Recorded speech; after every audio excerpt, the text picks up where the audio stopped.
Tito. Oh, you do make my heart go thump thump. He's a 7-year-old Australian cattle mix and a certified therapy dog. Being around animals, specifically dogs, is shown to reduce levels of stress, reduce levels of anxiety, lower heart rate, help control breathing. Carly Ladd rescued Tito when he was just a puppy, and in 2024, realized he could follow in her footsteps, joining her on the job at the counseling center at Wheaton College. We learned pretty early on that he is a real people dog.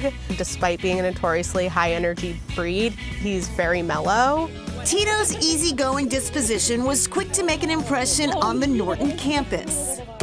They talk about him in campus tours. I'll take him out just to go on a quick walk at lunch, and students flock to him.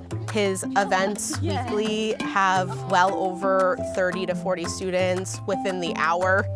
The canine counselor clocks in 2 days a week, hosting Tuesdays with Tito and sharing his additional office hours on his Instagram account.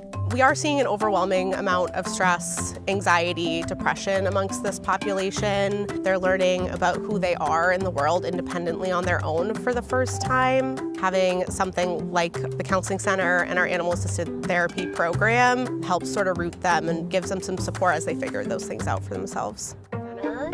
So you just met Tito for the first time. Did you feel like his presence was calming? No, super calming. He's like very, very chill dog. Like, I think all colleges should do that. Who wouldn't want to calm down with a dog after a rough week? A lot of students are away from home for the first time and don't realize what impact not having their animals from home is going to have on them. That was one of the first arguments that my mom used for me to come to Wheaton, that there's a therapy dog. So that got me really excited considering I have a dog at home. He is the face of the counseling center at this point and has helped get students in the door that have previously not, even if maybe they needed to. Another way for those struggling with stress to find relief is volunteering. At the Massachusetts Society for the Prevention of Cruelty to Animals in Boston, you get the best of both worlds. It kind of creates this happiness hormone. Animals are vulnerable, they need our help. To have something or someone depend on you also makes you feel good.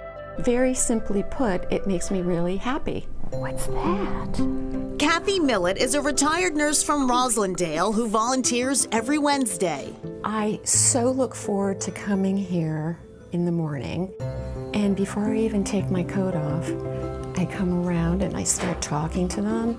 MSPCA Angel is an animal welfare organization. Our mission is to protect animals, relieve their suffering, advance their health and welfare, prevent cruelty, and work towards a just and compassionate society. Oh yes, that's so good. Jillian Pellegrini coordinates the 200-plus volunteers here who outnumber the staff tenfold. We literally could not do the things we need to do without volunteers. It would be impossible.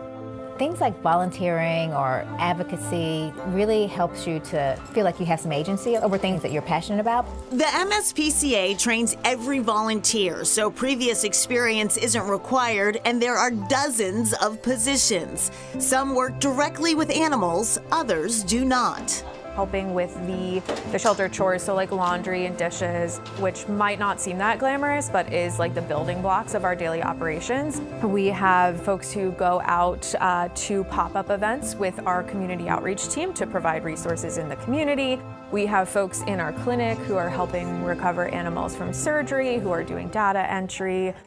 And it's not just the interaction with animals that benefits volunteers. I was a volunteer in an animal shelter for a decade before I started doing this as my job. I found in my experience, and I see it among volunteers as well, the building of community and friendships. Everybody works together for a common goal. Being in the presence of animals and knowing you're helping them is really rewarding to people. That whole adage about it's better to give than to receive, it really is true. And last year, volunteers worked 90,000 hours at the MSPCA. There's all different levels of commitment. You can work as little as a couple of shifts a month, and actually there's some work from home opportunities as well. That's very nice. And back to those certified therapy animals, more and more schools are welcoming them onto campus. One of Harvard's libraries even has a therapy guinea pig. Its name is Hermie, and you gotta love a Hermie. Gotta love a guinea pig too, I guess.